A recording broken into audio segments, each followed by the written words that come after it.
Hello, welcome back. Greetings, Mr. Nic Davis. How are you, John? I'm at the top of my game, my fine brother. How are Are you? you? That's a good place to be. Yeah, At why the not? near the end of the first month of the 2025 and feeling at the top of the game. I like that. Yeah, well, we're getting a Yeah. little more sun, Okay. like an extra hour of sun in the Oh, evening, and that yes, means a lot to me.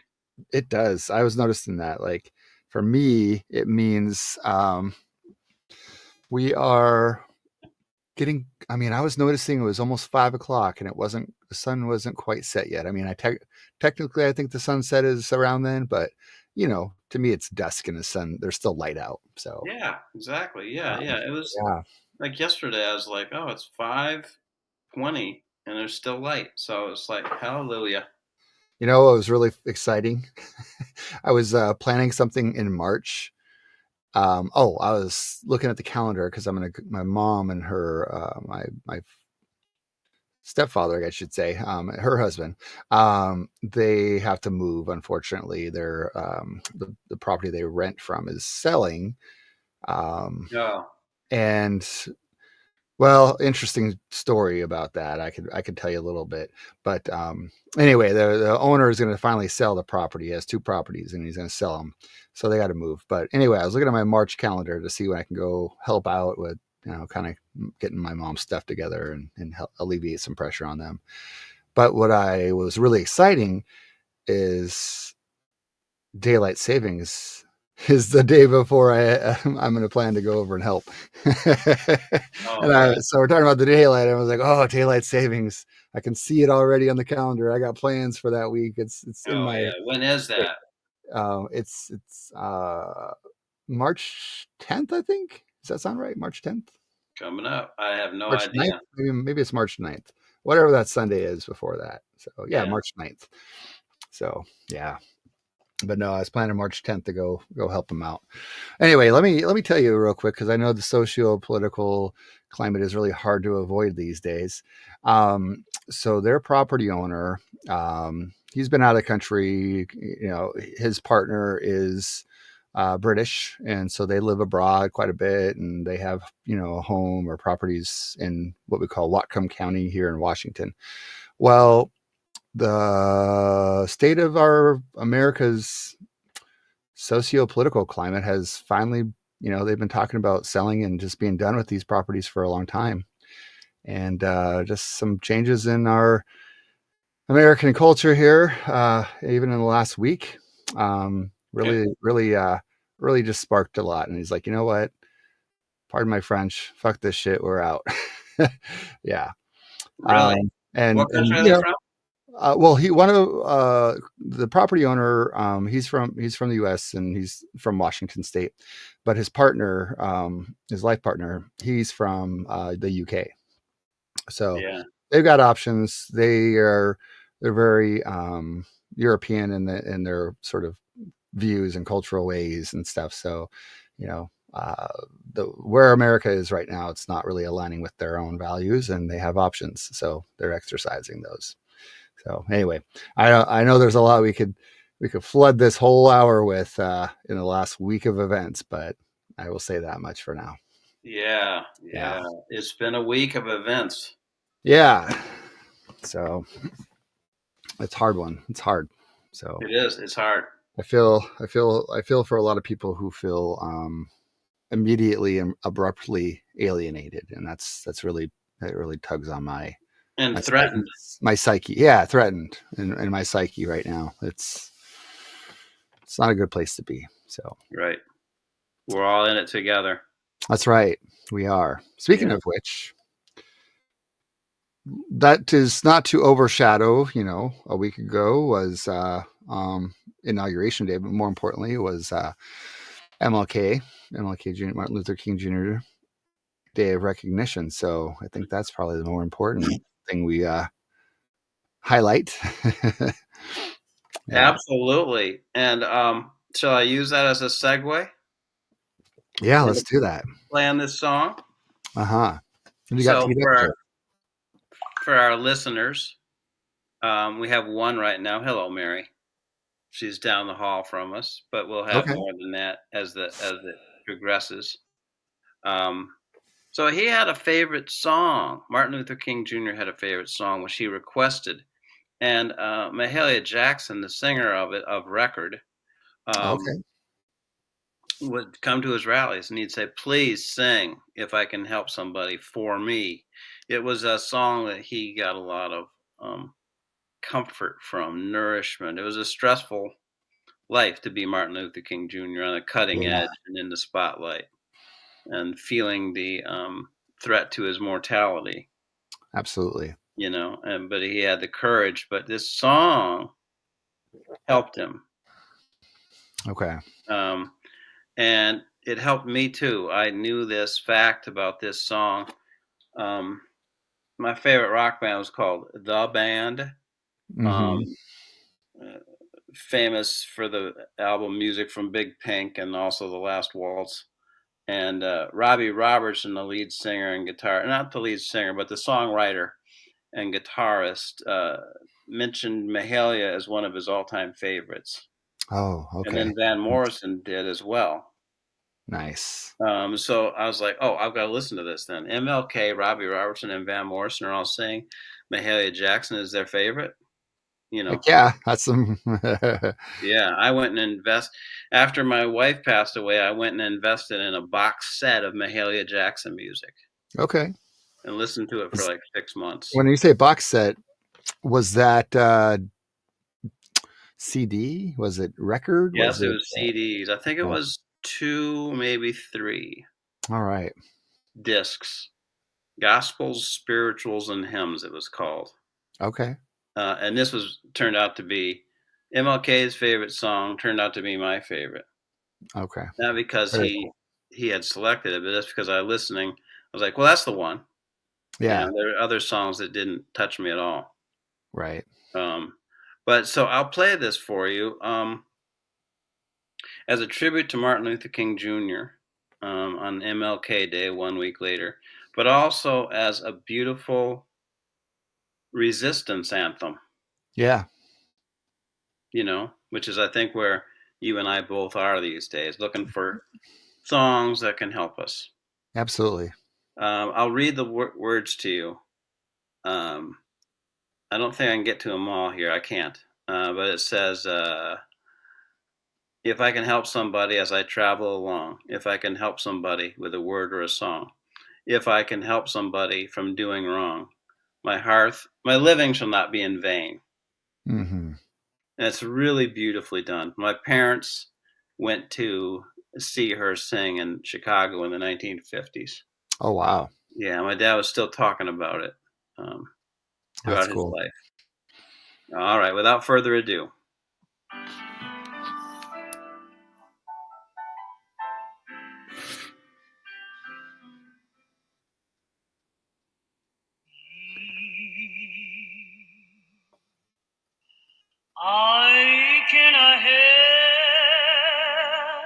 How's the volume? It's good. Okay.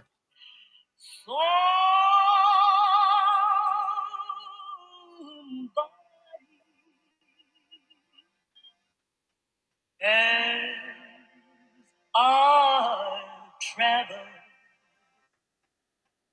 alone,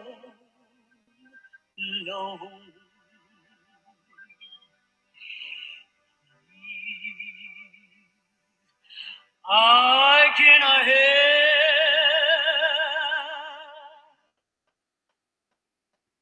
somebody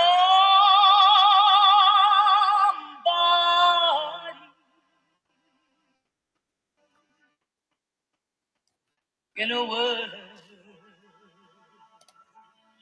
or a soul.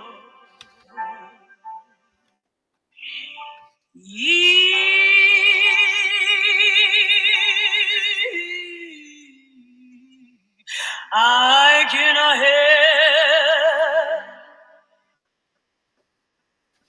somebody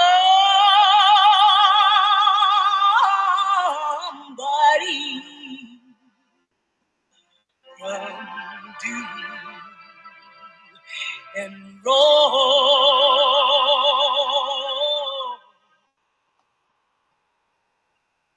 Don't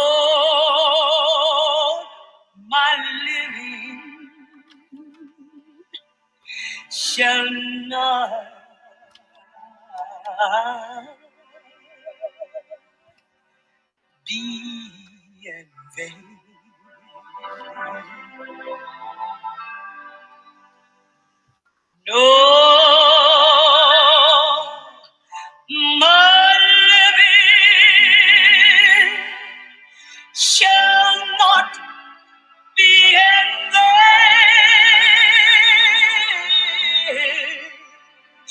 No, my living shall not be in vain.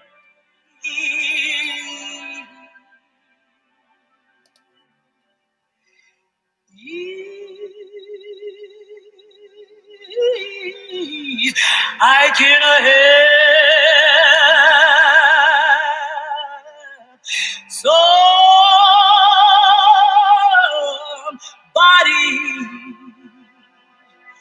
while I'm singing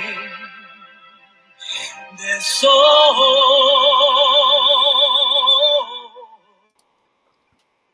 You know my living shall not be in vain.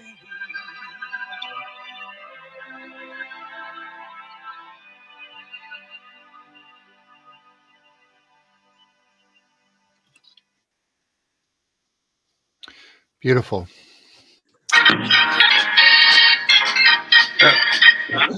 Woo. Moved on to the next song. That's really Wasn't beautiful. that very nice? That's very beautiful. Yeah. I haven't heard that. If I have, it wasn't called out, and it was, something in passing, but really beautiful. Yeah. Thank you. You're welcome. And that's for all of our listeners who hear this during the week. It's just a good word to remember. Absolutely. Yep. Help each other. Yeah. As we're going through this dark time, I'm thinking that we're in for chaos and nightmarish stuff for at least 4 years. But yeah. To hang on together and to support one another. Absolutely. In small ways. It doesn't have to be that you overturn the presidential branch of the right. Yeah. I mean, yeah, that we talked about waging nonviolence, for a while there, in November and December. Yeah. And just, it really just comes to mind, what it is that we can do. And as much as there's this outcrying of mistreatment and poor decisions, and it's important that people stay grounded in a state of peace. I just kind of think about bullies. If I were to talk to my kids about dealing with a bully, and I would be like, screw them. Don't listen to those words. Here's the words that matter. Here's the things you need to tell yourself. And I know that kind of makes it very small, but it's also, that's the micro level in our own little lives and worlds. But, as a country on the macro level, that's kind of what we're dealing with here. And, really working on building each other up to have that, confidence and, deal with struggle, to help each other and deal with that struggle. So, and unfortunately, I think that there's a lot of people dealing with a great deal of unnecessary struggle than there were a week ago. Yeah. I thought of you when I heard about World Health Organization, because of you being a nurse. Yeah. And also National Institute of Health. You think about these I wouldn't even say governing bodies. I would say these organizations which drive practice and public health and outcomes, and what we call evidence-based practice, science-driven, the best of everything that we're doing all over the nation, all over the world, in different forms of health and structure. And we need those things. Those things are important so that we can continue to advance, because whether you're in your small craft of an apprentice plumber, or you're a cardiac surgeon, we all need to refine and improve based on evidence and what the best practices are. And you take away, or you undercut those authorities on things, and what becomes the best standard. It's scary. Yeah. Yeah. Dark times indeed. Yeah. I actually without going too much, because I am a federal employee, I enjoy a life of a hybrid work schedule. Being that I work administratively supporting my clinical staff, I work 2 days in the office and 2 days from home. And that affords a really nice quality of life. Believe it or not, the government saves money because they have workers that are willing to utilize their own living space to work. So that's really hard. There's been just sweeping things that I've never seen so much affect quality of life for so many individuals in such a short amount of time. Are you going to have to start working in the office all the time? I don't know yet. It's to be determined. The government will have to sign a bunch of new leases for the number of employees that work for the VA, VHA, both locally in my catchment area, as well as, VHA centers all across, or veteran hospitals all across the nation. Yeah, it'd be a massive undertaking because of the amount of people who work hybrid or work telework remote. And a lot of it's due to, it didn't just evolve because of the pandemic. A lot of it's because of real estate and costs of office spaces is so much that it's just not feasible for my VA to say, hey, we're over budget. We can't cut budget because we're understaffed as well. And now you want us to go accrue lease agreements outside of us to house our hybrid workers or telework remote workers. Not feasible. It sounds like a really good presidential thing to say, I'm going to do this, and yet the numbers don't pencil out to actually saving American taxpayers money. So yeah, it sounds very Trumpian. Yeah, it's yeah. The cruelty is the point. Yeah, that's the exactly. For the better of people, questionable, but is there a sense of cruelty and autocratic mindset? Absolutely, 100%. So yeah. All right. Well, I have 2 more little bits of I don't know if it's housekeeping, but updates or something. Yeah. One's an introduction and one's an update. Okay. I had said that I was going to speak at a church. Oh yeah, that's right. Yeah. That was 8 days ago. Okay. So can't remember the name of the church. That's terrible.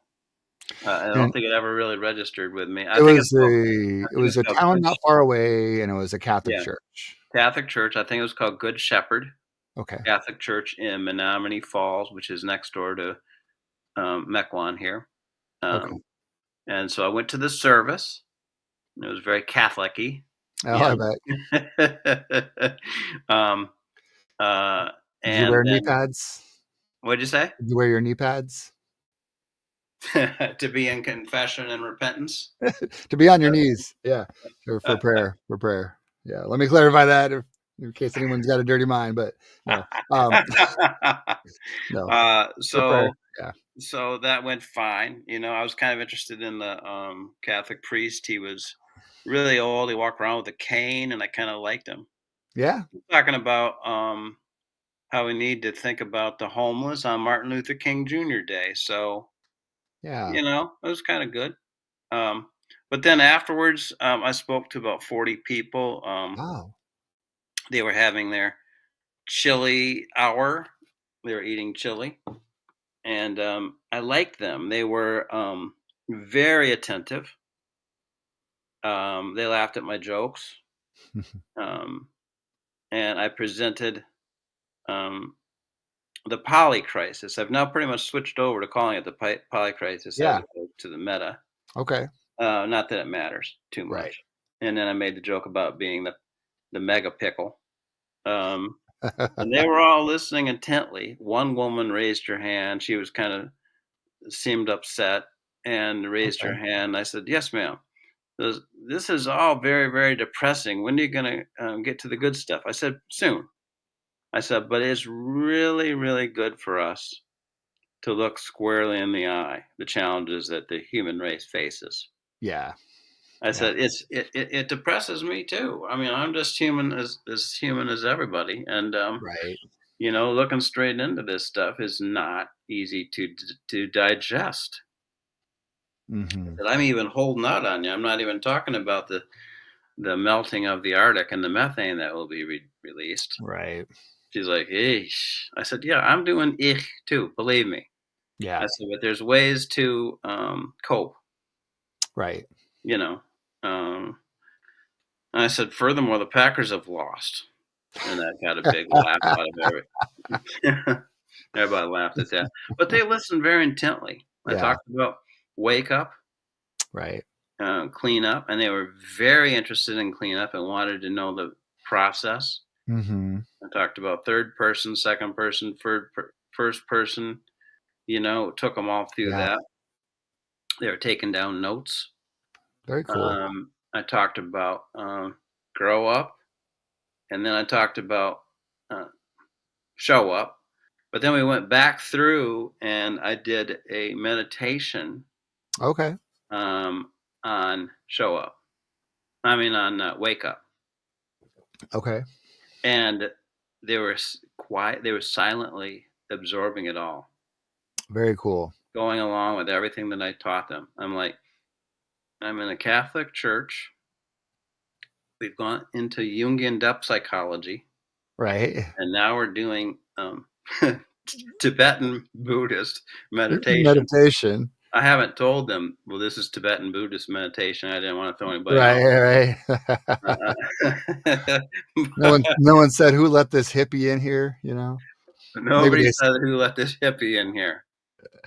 I had a Led Zeppelin T-shirt on, but that didn't throw anybody. I'm kidding. I think I even wore a tie. Yeah, I did. Oh, okay. Yeah. So they were very quietly, and they all absorbed it, and it was really great. And then afterwards, they came up to me and had questions, and they said, "Thank you for this thought-provoking presentation." Mm-hmm.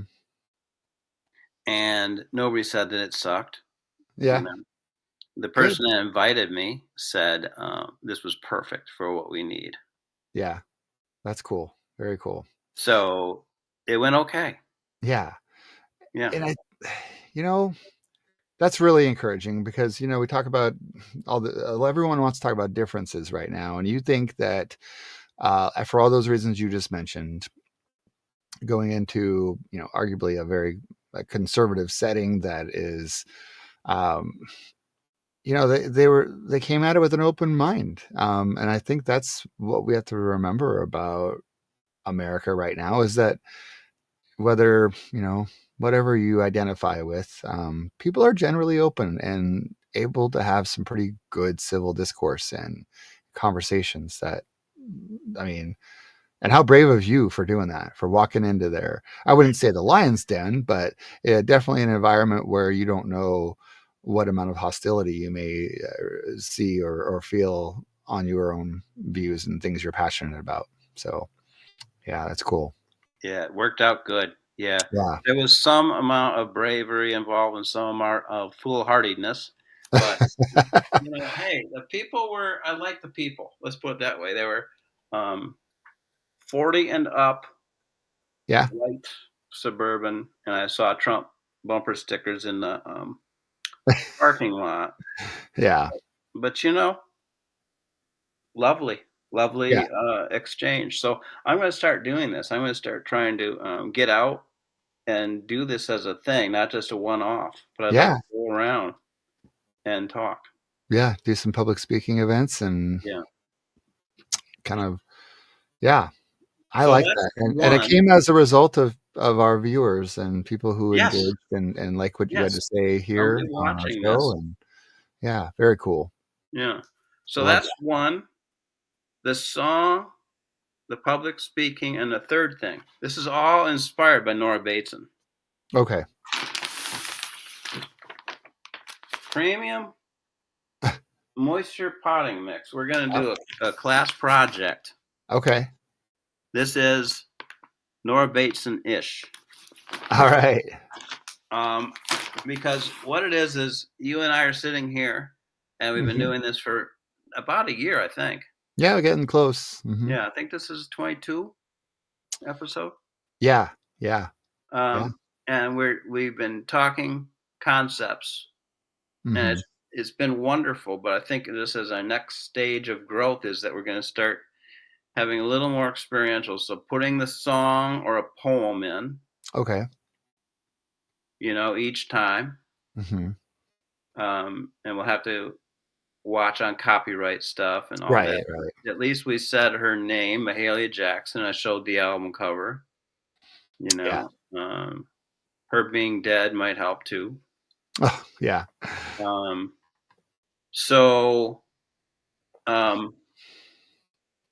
And the next thing we're going to do is a class project, and I'm going to have, and I tried to have it for this week, but I was unable to find. We're going to plant a flower in a pot. Okay. I'm showing you the soil. And we're going to, as a class project, just like a first grade class that has we're going to watch our flower grow. Okay. I like this. Symbolic, metaphorical. Uh-huh. Life, serving life. Yeah. You like it? I do. I like it. I think that's good. Good. I like it. Cool. So that will happen. I've got the pot downstairs. I haven't put the soil in the pot, but I'm kind of waiting on the stores. I went shopping and didn't find any flower seeds yet. So I'm waiting on those to arrive. Yeah. Picked up a beautiful calendar while I was shopping for got the soil. Oh, okay. Gardening. That's a beautiful calendar. That's kind of cool. Advice, folklore, and yeah. Advice, folklore, and gardening secrets put out by the Farmer's Almanac. Heck yeah. Yeah. Beautiful. So I like buying from a local store. Literally and figuratively working on that garden of healing there. Quite exactly true. Yeah. All right.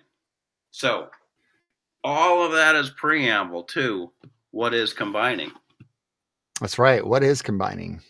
You asked me that question last time. Yeah. I read this entire book. Okay. Combining by Nora Bateson. Mary can tell you that I've been sitting here reading. Oh, have I been reading? It is a 375-page book. And the conceptual depth of it, for me to sit here and tell you what Nora Bateson's book was about is like me having stood on the beach of the Pacific Ocean and telling you what the Pacific Ocean is about. Oh, wow. But I'm going to give you a little bit of a context because she's big on context. Okay.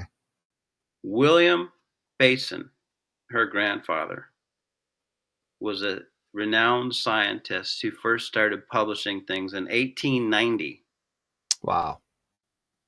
About biological systems. And somebody was married to Margaret Mead. I can't remember if it was William Bateson right there or his son Gregory. It seems to me that it was Gregory. Gregory was one of the most renowned scientists of the 20th century. Okay.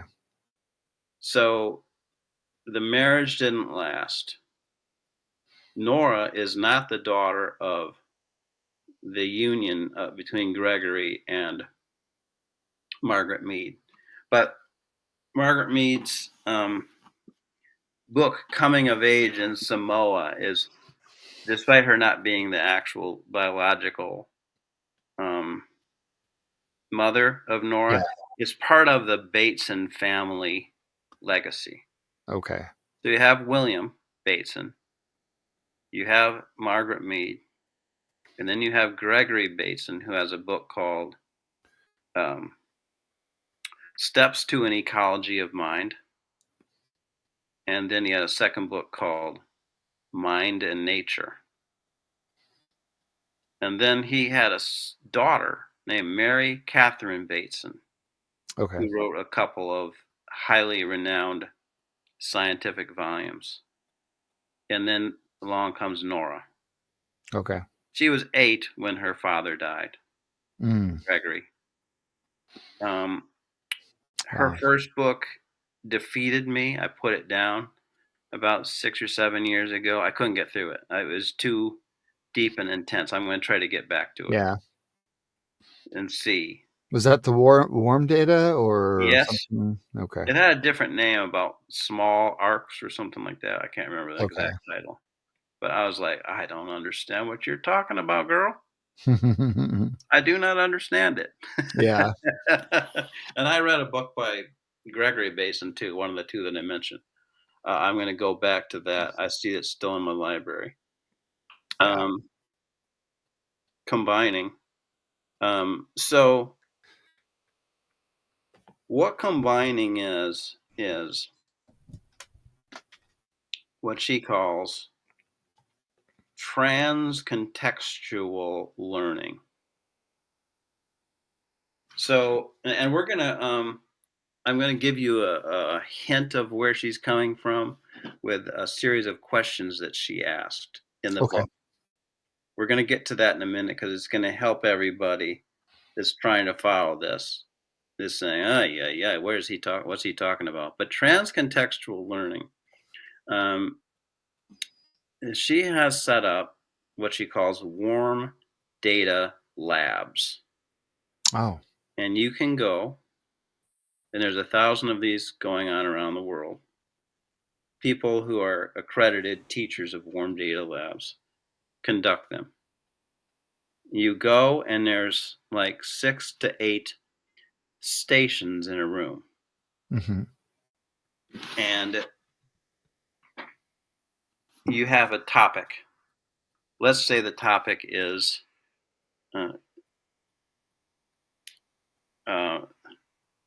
school shootings. Okay. All right. You're combining perspectives. This is what combining is. So there's 8 tables in the room. Mm-hmm.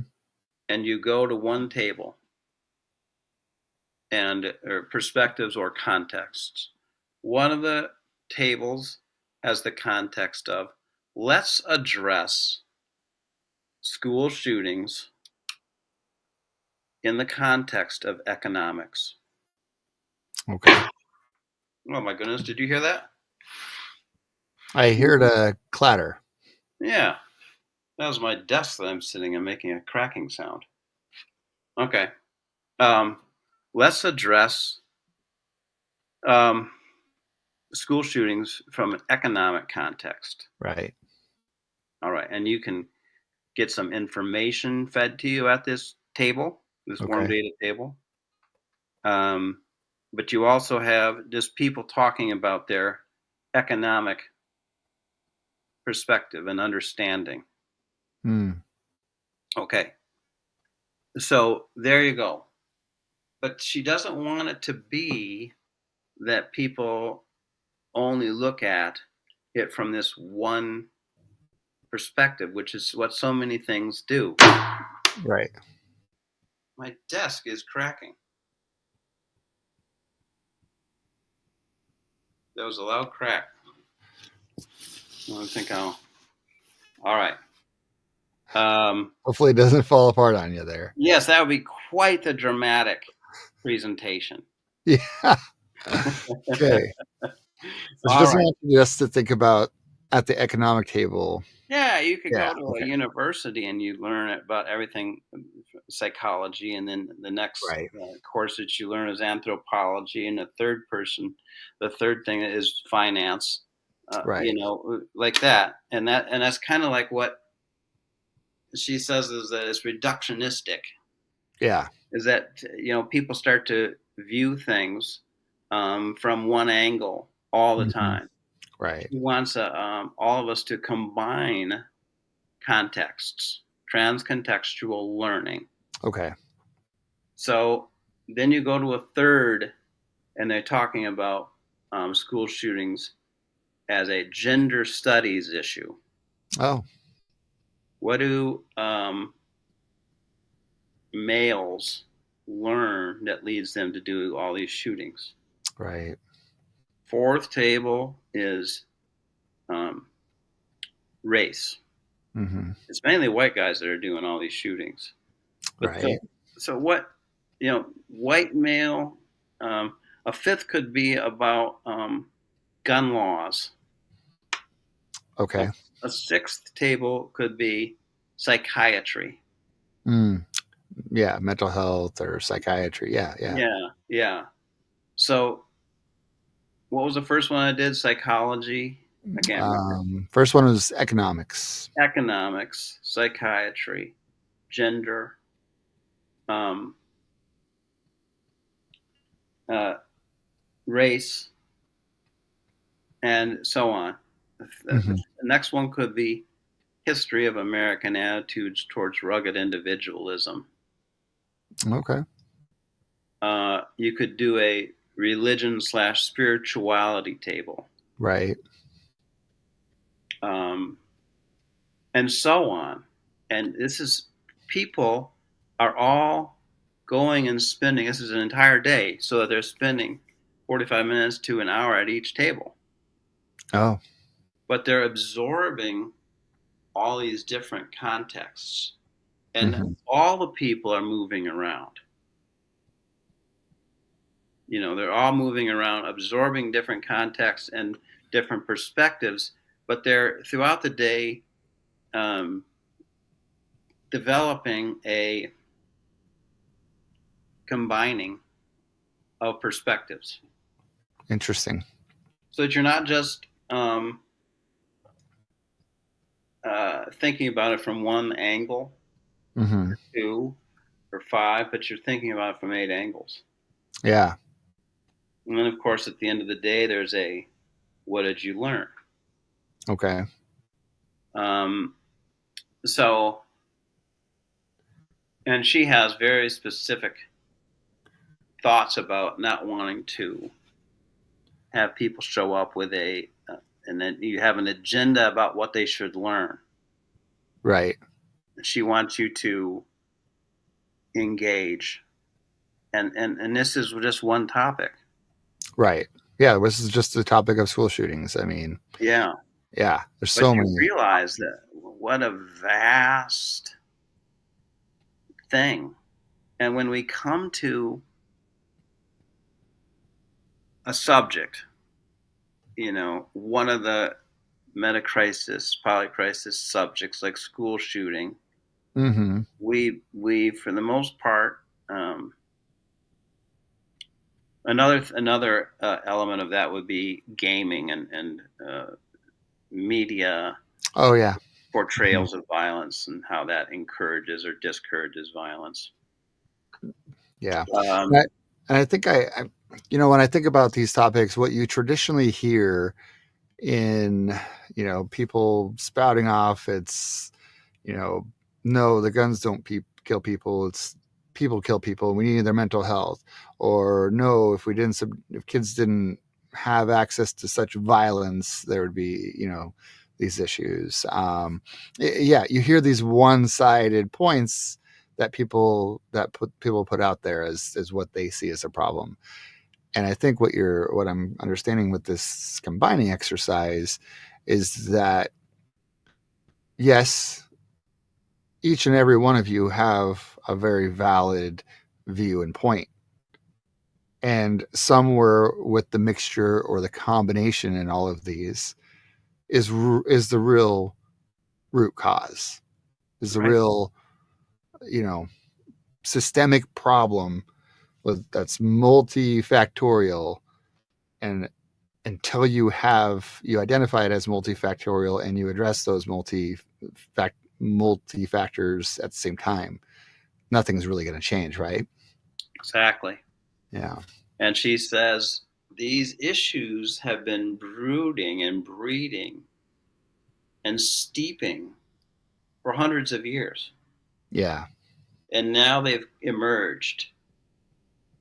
Now school shootings, depression, climate change, the other ones that we've talked about, income inequity, Mm-hmm. wealth inequality, Yeah. sexism, racism, homophobia have surfaced after brooding and breeding for centuries. Right. They've come out. We don't have the. It's entirely naive to think, well, we can now have an educational, have the kids take a course for a semester on nonviolence and think that they're going to get it, and that's going to change the course. Oh, right. Yeah. Yeah. Yeah. So, I have to say, like I said when I said, reading the book and then telling what she's talking about is as naive as standing on the Pacific Ocean and then me telling you, Nick, and our listeners, this is what the Pacific Ocean is on the basis of me reading the book once. Right. I see this as something I'm gonna have to read the book several times. Mm-hmm. And I'm going to have to watch her on video because she's on YouTube. She's at least 30 hours of her being on there, and has her own web page as well. Okay. In order for me to able to adequately address what she's talking about. So this is radically. Where does where does one begin? I didn't even, to think that there are these ventures of warm data centers, call it that, because we think of data and we think of data centers, but it's kind of a play on it, but it's nothing like what you think of a data center. But so where does one find these? Is this, if someone wanted to get involved and be a part of a data learning day, what would that look like? Or have you gotten that far in your own exploration? I know that people that are listening to this, as well as you, can go to two spots on the internet. One is called Warm Data Labs with Nora Bateson. Okay. That's an entire page. There's so much to it that I didn't even read it because I was busy reading the book. And then the second thing is she has had, I'm not sure if it's still there, a web page called People Need People. Okay. And that also is a project that she has put out. She's done a movie on her father, Gregory Bateson. Okay. I haven't watched it yet, but she's done that. And she's on YouTube. Amazing amount of stuff times. Yeah. And she's in here for a 2-hour conversation with so-and-so, and I told myself, you know what, I could kill myself trying to do all this. I'm retired. It's a lifelong journey. I'm just going to watch for every 2-week episode. I'm only going to watch one of her many YouTube conversations, just so I can absorb that. Oh, you put up the Bateson Institute. Yeah, it looks like that's their foundation, and then within there, she has a bunch of projects, resources, and links to the Warm Data Labs from what I found here briefly. So yeah, it seems like that BatesonInstitute.org or International Bateson Institute is her foundation and So like organization. a guy who's gone to the Pacific Ocean and stood there and looked at it and then turns and says, "Hey, Nick, let me tell you what I just saw." Yeah. I can't give you an adequate thing, but what I can do is this. I can,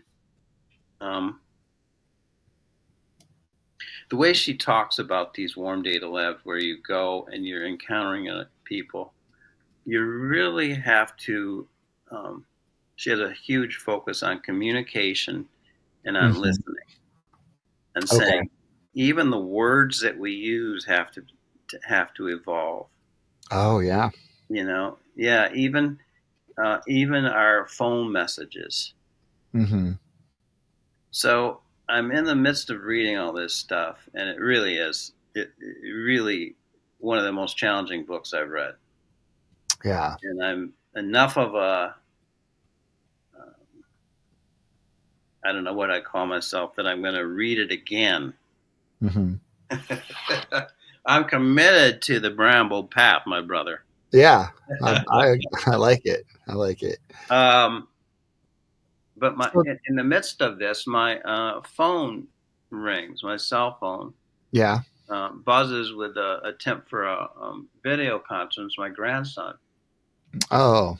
Onyx, who's Uh-huh. come on Oh. before. Okay. I've mentioned him. He's a guy that I gave a meditation cushion to. Oh yeah. Yeah. Okay. Yeah, autistic guy and distinctive human being. And I woke up at midnight or 2 in the morning or something and found him meditating. Yeah. Remember that guy? Yeah. Um, the phone rings, and it's interesting because um, my approach to him was slightly altered by this book. Oh. Okay. And what? Yeah. You might want to know how so.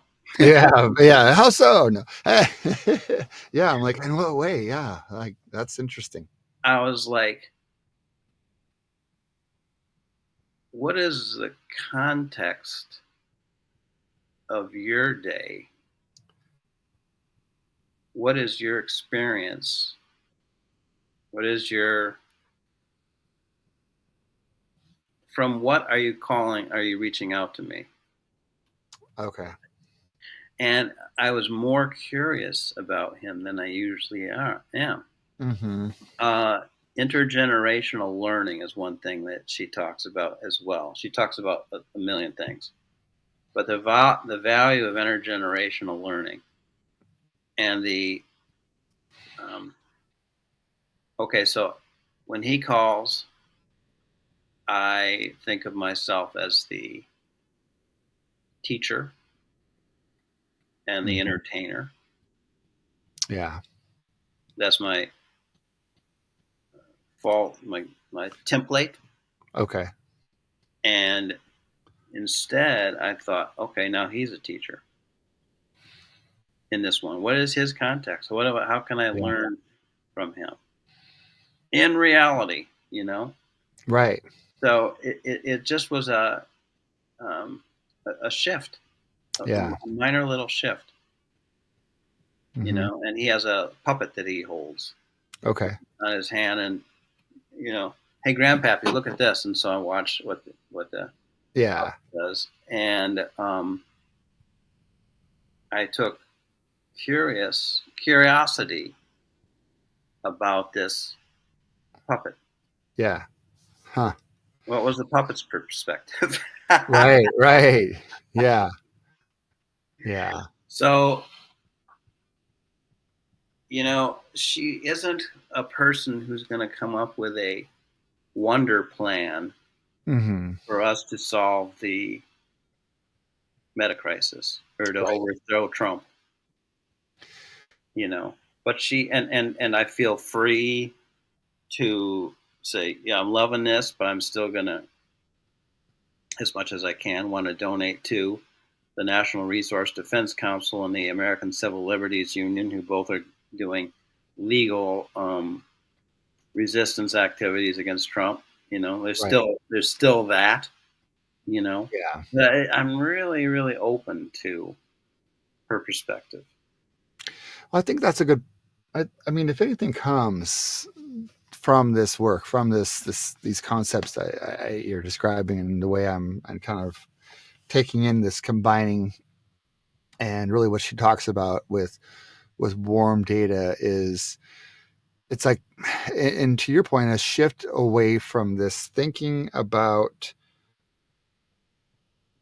me and what I do to uh, become competent at this skill, or competent in knowledge and understanding about this topic, or we think about our life and our where we exist in our society of what I'm competent and qualified, based on my skills, training, education, experience, and really, yeah, we all like those things are fine, but because we've emphasized them for too long, we forget about the fact that along the way you need to be learning about perspectives of everybody. And so it's You're a like, perfect student of this, Nick. yeah, oh, You okay, get it easily. You get it easily. okay, but yeah, so I guess the point is that rather than being this learning model of like throw at you this, and when you learn all of these things and you have such a multitude of topics you can be competent or knowledgeable of, um, then you somehow achieved this status, or you're a Yeah. evolved human being.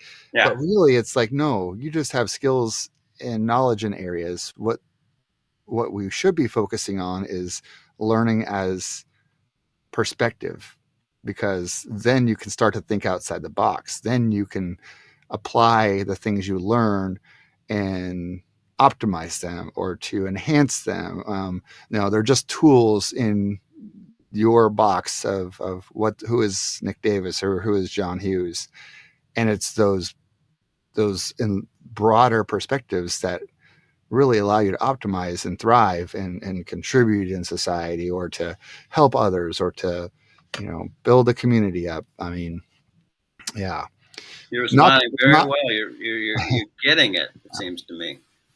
Now, Nick. that's a generational after generational thing, as she points out, right? Like, we didn't get to this point of you know needing to challenge and change things overnight. It happened generationally. So fixing it means doing that. Yeah. I So like it. yeah. Interesting. So now we're 53 minutes in. The question is, I've got a page of very intense reading to offer Okay. you. Okay. It's questions. Do we want to do this, or do we want to postpone it for next week? How deep is the conversation going to go immediately after? Will we have Yeah. time, or is it going to be a cliffhanger? Let's call it a cliffhanger. Let's say that because of the time, I'm Yeah. reading this to you. People can take it in, and then we can look at it next time. Sounds good. Okay. All right. I'm realizing I want to read it to you. Yeah. All right. So this is one page, and as I was reading this massive book, page 308, I was like, oh, you're really getting to it now. So this is the chapter. It's a one-page chapter called A List of Relevant Questions. The world is in trouble. There's serious work to be done. Quickly, what follows is my short list of serious questions for this era. Structural change is required. To get there requires epistemological change. That's how we come to understand things.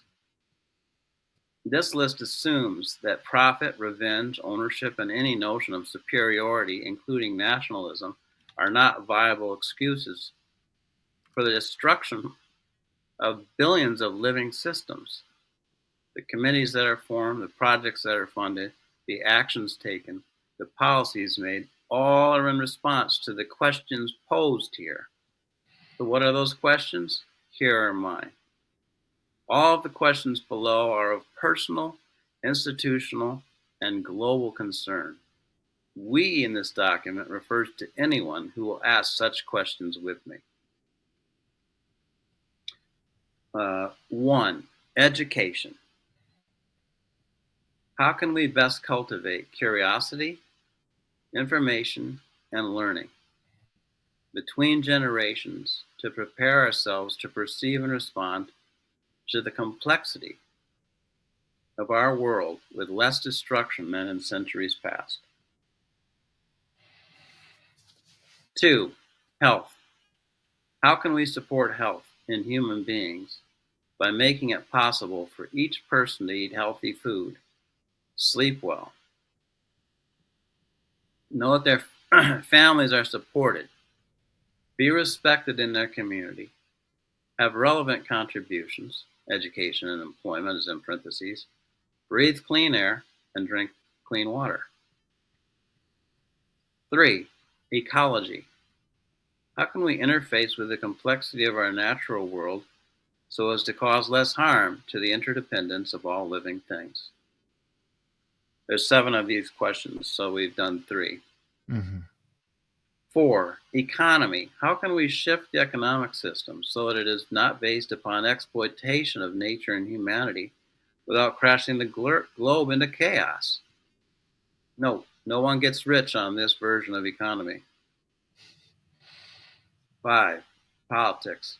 How do we get the policymakers of our world to mandate cross-sector information for their decision-making processes so that they have the possibility of taking into account complexity?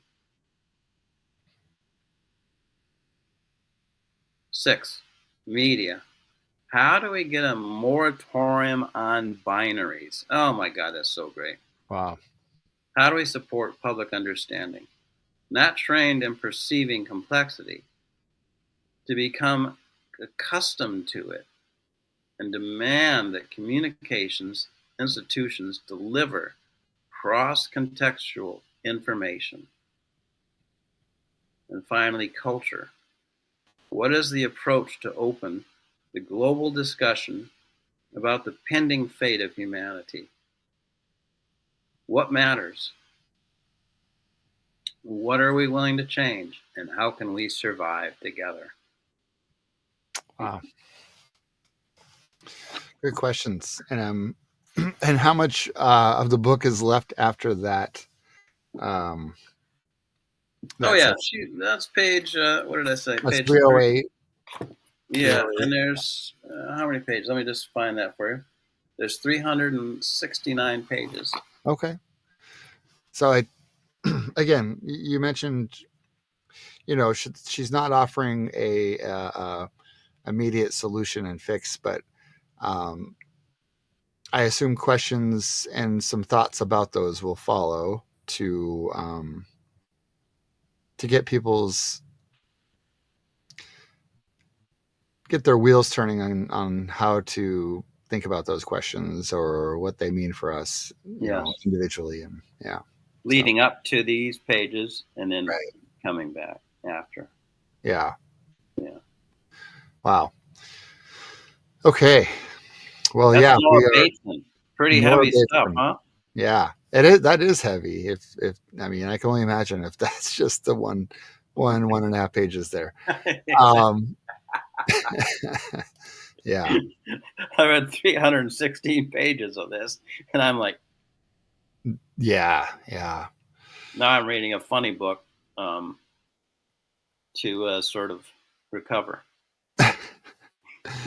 Yeah. You can't continue to throw such dense material at yourself and try to digest that. Yeah. Somebody might be able to. Yeah. Well, they also go and earn multiple master's degrees and PhDs because they're just that continually read very heavy, dense material, right? And then write more of their own. Yeah. So we're gonna plant a flower. We're gonna listen to some poetry and some music. Okay. In addition to delving into Nora, because more combining. Mm-hmm. Yeah, combining, exactly. We're gonna Mahalia Jackson's part of the mix now. Yeah. Yeah. can integrate a lot of different things and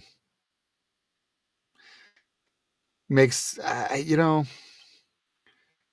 you mentioned last week when we talked, or 2 weeks ago, we talked about combining. It just makes the world that seems so big and maybe scary. I don't know if that's the right word, but big, scary. Um, and then you realize this idea of this interconnectedness, this cross contextual, and you start to think, is it really that big? Yeah. Because what we're talking about is universal. Our experience with this and the interconnectedness and cross contextual is the same interconnectedness and cross contextual that is happening in India, or the Middle East, or the UK right now, Mexico. And there's this idea that you think about and you integrate those people's experiences or perspectives, and you know yeah, you've now combined and made your own local perspective, that which can be shared across the world. So yeah. Exactly. Yeah. And another thing that she said that's a good way to close out this show. Mm-hmm. I was watching my one YouTube broadcast per 2 weeks of hers that I'm gonna study. Otherwise, it's too much. Mm-hmm. But she was talking very recently. I think it was after Trump got elected. She lives in Sweden, but grew up in America. She grew up in California. Um, she's talking about, you know, she sees 10 years of chaos and bloodshed on Mm. the horizon Yeah. for us. You know, not to discourage or depress our viewers, Right. but that's what she sees. And Yeah. she said, but the resistance to that is the primary one is for us to form networks of mutual support, mutual Yeah. aid, Yeah. mutual support, not just in physical help like driving somebody to the pharmacy, but also truly emotional support. Mm-hmm. Yeah. No, that Yeah. makes sense. Yeah. That makes sense. Well, as always, John, I love our bi-weekly chats and Yeah, this one was sharing this with others who ever tune in live or follow up after the week. yeah. I We got the appreciate, 5 here that we're listening to it, yeah, we got it. We did. Yeah. and then it was Um, 4. Now it's 3. yeah. So we appreciate anybody listening in, first time, or if you're a repeat listener, but also if you watch after the fact, thank you so much for your support and just tuning in and listening to what the two of us had to say and share with you. So, Do you have good friends that are watching this regularly now? I don't know. I don't see. I don't have any good friends. No, I'm just kidding. Yeah, I don't know if I do or not. I'll have to see. See if there's put a poll out there. But I got a friend I in. know I have a few that I know, see if like something's posted or another one occurs, but I haven't heard whether they listen or tune in, and yeah. So but I do get feedback. Oh, I see you did another show. That must be going well. And yeah. Yeah. So very surface stuff that I hear about. So, but yep. All right. All right. Very good. Well, thank you all, and we will see you in 2 weeks. Appreciate you. Thank I'll you. be working on it. All right. Good to be with you.